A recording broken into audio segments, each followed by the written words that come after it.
Čau, v dnešním videu si řekneme něco o tom, jaký to je vlastně drona, takže jdeme na to.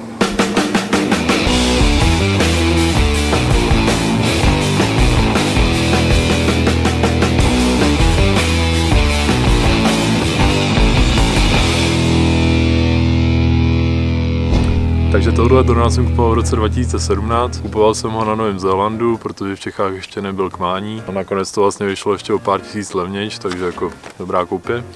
A je to Mavic Pro od DJI. A je to vlastně verze Platinum, facelift po tom prvním Mavicu Pro.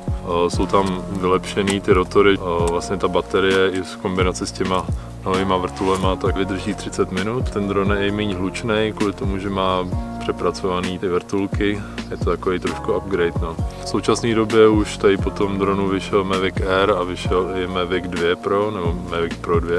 Když se podíváme trošku na ty technické data, tak Mavic Pro Platinum tak ten dokáže například natáčet ve formátu 4K 60 megabit za sekundu a dokáže letět rychlostí až 65 km za hodinu. Mavic Air, doba letu na jednu baterie 21 minut, taky dokáže snímat 4K, ale výhodou už je to, že má 100 megabitů za sekundu, takže ten obraz vlastně se v něm nachází víc dat, takže je kvalitnější a dokáže už natáčet při 120 snímcích za sekundu. Rychlost toho Mavicu Air je až 68,4 km za hodinu a jeho výhodou je taky to, že je o dost lehčí než Mavic Pro. Mavic Pro váží 734 gramů a ten Mavic Air 430. Z těchto tří, co jsem tady uváděl, tak mi přijde jako nejlepší varianta momentálně Mavic 2 Pro. Aktuálně jako ten nejnovější dron, nevím, jestli se teďka chystá nějaká trojka. A ten už má jednopalcový senzor 20 megapixelů, tady ty předchozí měly 12 megapixelů, takže ta kvalita obrazu je zase úplně někde jinde. Můžete si tam nastavovat i clonu jako na klasickém foťáku, vlastně 2,8 až 11. Má další vychytávky jako trajectory prediction, to znamená, že dokáže snímat daný předmět, který mu zvolíte, i pokud se nachází za nějakou dočasnou překážkou, takže ono to dokáže simulovat pohyb toho předmětu, který se snímá. Maximální rychlost toho Mavicu 2 Pro se uvádí 72 km za hodinu, takže je i nejrychlejší tady z těch tří. A když jsem si vlastně toho drona pořizoval, tak jsem si připlatil a koupil jsem si k tomuto Flymore Combo. V tom balení jsou ještě dvě ty chytré baterky navíc, takže vlastně ta doba, po kterou můžete lítat, je 3x30 minut a nemusíte vlastně při tom lítání vůbec spěchat, což je super. Na tom Zélandu měli zrovna nějakou akci, že tady ten voděodolný kufřík byl v ceně.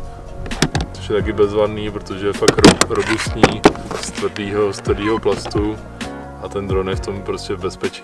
Já jsem si k tomu koupil tady tu sadu filtrů, jeden z nich je nasazený a ty slouží k tomu, že když natáčíte v hodně světlém prostředí, tak vlastně můžete zachovat ty parametry toho natáčení pořád stejný a ten obraz nebude přepálený.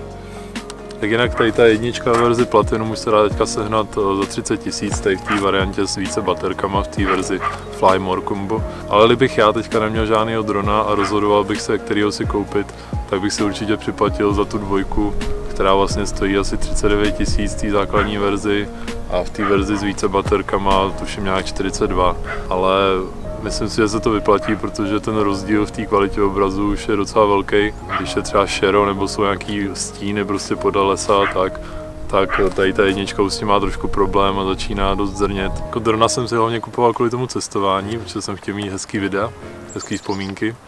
Ale potom jsem přišel na to, že je to i super zábava, takže i samotný lítání bez toho, aniž byste jako něco snímali, tak je fakt takový relax, prostě sednout si někde takhle na louku a proletět se. A pokud vás baví technologie a tyhle ty vychytávky, tak to určitě doporučuji. Fakt ty první týdny s tím dronem byly krušný, že jsem fakt hledal místa, jako kde fakt nic není, prostě louka a na tom Zélandu byl problém s tím větrem. Bylo to strašně obtížné se s tím jako vůbec naučit lítat. Ten první let vůbec nevíte, co od toho čekat, koukáte na spoustu videí a tak si říkáte, jak to vlastně nějak půjde. Ale ta realita je prostě taková, že nechcete jako rozmátit věc za takový peníze, nebo nechcete to někde hodit do vody nebo pověsit na strom, že jo. A když to potom dostanete do ruky, tak je to prostě skvělý a z toho vyplývají vlastně i tady ty výhody a nevýhody, co ten dron vlastně nabízí. Takže určitě strašná výhoda, co se týče toho natáčení videí, tak je vlastně nová perspektiva, kterou tím dostanete, úplně unikátní pohled.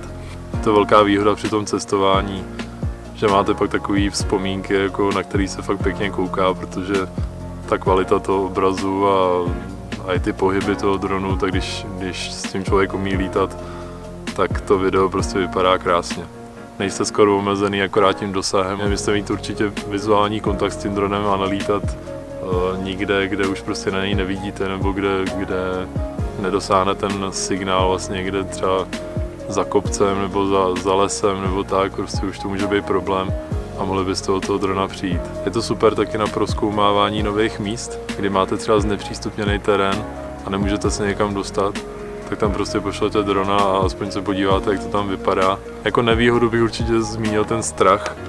Vlastně od toho drona strach z té havárie, že o něj přijdete, což je hlavně ze začátku. Například, když jsem natáčel na pláži toho Vorvaně, tak tam jsem měl fakt jako velký strach, protože byl jsem nad vodou, bylo tam hrozně moc lidí, takže jako jste trošku nervózní, jako když se něco nepovede. A navíc, vlastně, když jsem byl nad tou vodou, tak ten dron se začal chovat divně a odpojil se obraz, takže já jsem ztratil vlastně video přenos, který se vám ukazuje na tom displeji telefonu a byl to teda hodně zlej pocit, že už jsem viděl, jak prostě padá do vody a bude to jako špatný. Tady vidím velký špatný. A naštěstí nějak přes ten ovladač se mi podařilo dostat zpátky na tu pláž a mohl jsem ho zrestartovat a jako letět znova, ale tyhle ty chvíle fakt jako nejsou příjemný. Z hlediska cestování, tak je to prostě zase další zavazadlo navíc. Já jsem si k tomu ještě pořídil takové krabičky na zip, které se dají šikovně šoupnout do toho fotobaťohu. Takže to je taky bezvadná alternativa než třeba tenhle kufr nebo ten originál obal. Ale stejně prostě jsou to zase gramy navíc nebo kila, protože ještě nabíječka, že jo, a náhradní baterky a tak dále. Takže zase sebou taháte další věc. A s tím je spojený i to, že toho drona nechcete nikde nechat. Nechcete ho nechat prostě v autě, nechcete ho nechat moc na pokojích jako v hotelu, protože nevíte, jak to tam chodí. Takže toho drona pak máte pořád u sebe. A když k tomu přičtete vlastně třeba notebook a foťák a hard disk a tak dále, tak vlastně z toho baťohu se stane fakt těžký zavazadlo.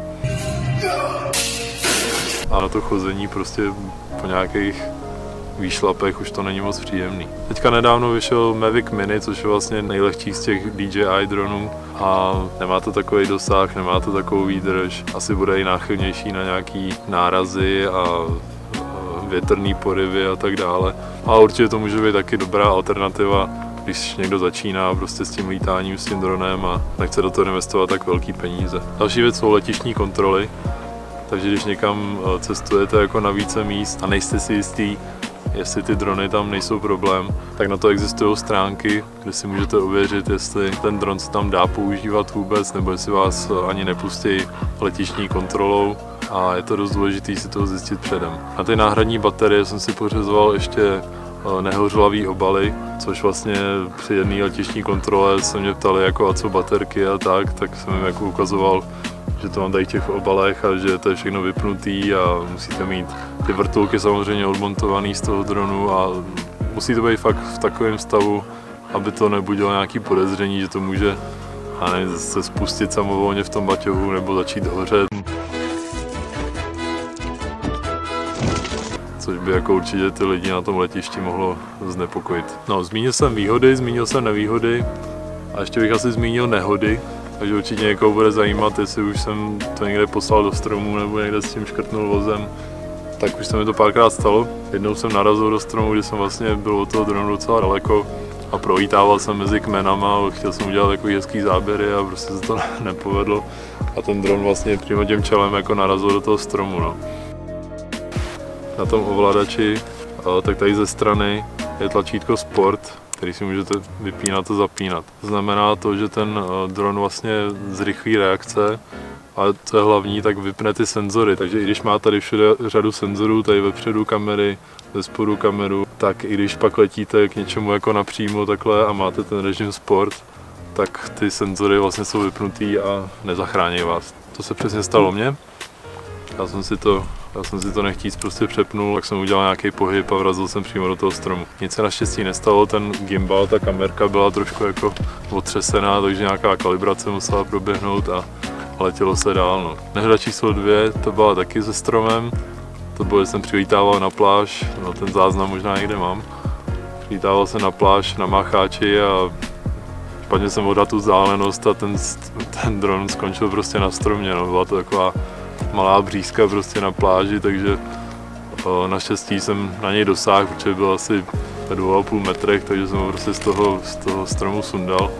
Ale kdyby na tom stromě nezůstal, tak by možná spadnul do vody a bylo by to horší. No. Celý ten dron je fakt takový dobře zpracovaný. Všechno lícuje, nic nevrže, prostě všechny ty části po několika vlastně složeních je prostě furt to je prostě všechno pevný a jistý a nejsou tam žádný vůle. Mají to fakt jako dobře postavený.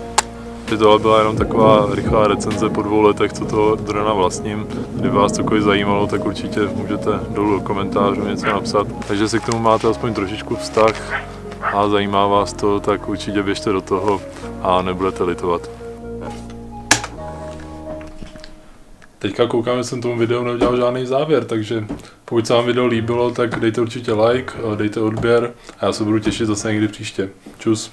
Jo, a ještě se podívejte na to, jak jsem si autem srazil GoPro.